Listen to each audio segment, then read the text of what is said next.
గణపతి అంటే మనం వినగానే విఘ్నాలను తొలగించేవాడు, తొలి పూజ్యుడు, సిద్ధి బుద్ధులను ప్రసాదించేవాడు అని గుర్తుకొస్తుంది. కానీ పురాణాల్లో ఒక అద్భుతమైన కథ ఉంది. సంపదల అధిపతి అయిన కుబేరుని గర్వాన్ని గణపతి ఎలా కరిగించాడో తెలుసుకుందాం రండి. హలో అండి, అందరికీ నమస్కారం. మన శ్రీమాత డివోషనల్ ఛానల్ కి స్వాగతం. కుబేరుడు సంపదల అధిపతి, దేవలోక ఖజానా కాపరి. తన దగ్గర అంతులేని బంగారం, ఆభరణాలు, ఆహారం ఉండటంతో అతనికి ఒక అహంకారం వచ్చింది.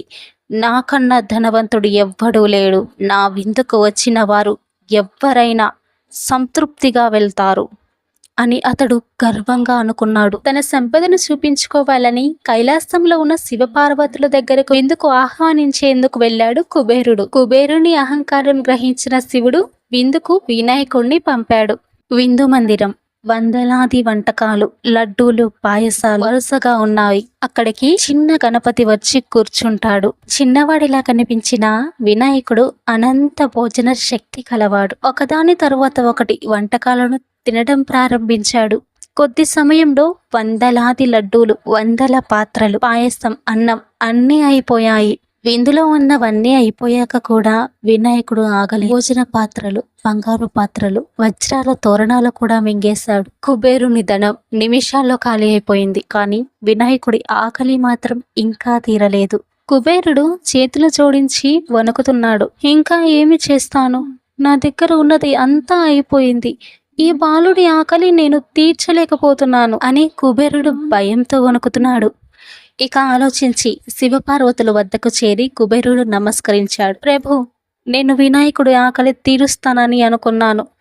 నా సంపద అంతా అయిపోయింది, దయచేసి రక్షించండి అని వేడుకున్నాడు. అప్పుడు శివుడు అన్నాడు, సంపదతో కాదు, భక్తితోనే గణపతి తృప్తి చెందుతాడు. ఒక గుప్పెడు అన్నం ఇచ్చి భక్తితో సమర్పించు అని. ఆ అన్నాన్ని వినాయకుడు సమర్పించగానే ఆయన తృప్తి చెందాడు. అప్పుడు కుబేరుడికి తెలిసింది, సంపదతో కాదు, వినయంతో, భక్తితోనే తృప్తి కలుగుతుంది అని. అహంకారం ఖాళీ చేస్తుంది, కానీ వినయం మనిషిని నిజమైన సంపన్నుని చేస్తుంది. ఇదే కుబేరుడి గర్వాన్ని తొలగించిన వినాయకుడి మహిమ కథ. ఈ కథ మనందరికీ ఒక బోధన. ఎంత ధనం ఉన్నా గర్వం వలన అది శూన్యమవుతుంది. భక్తి, దానం, వినయం ఇవే అసలైన సంపదలు. అందరూ భక్తితో పలకండి, గణపతి బప్పా మోరియా.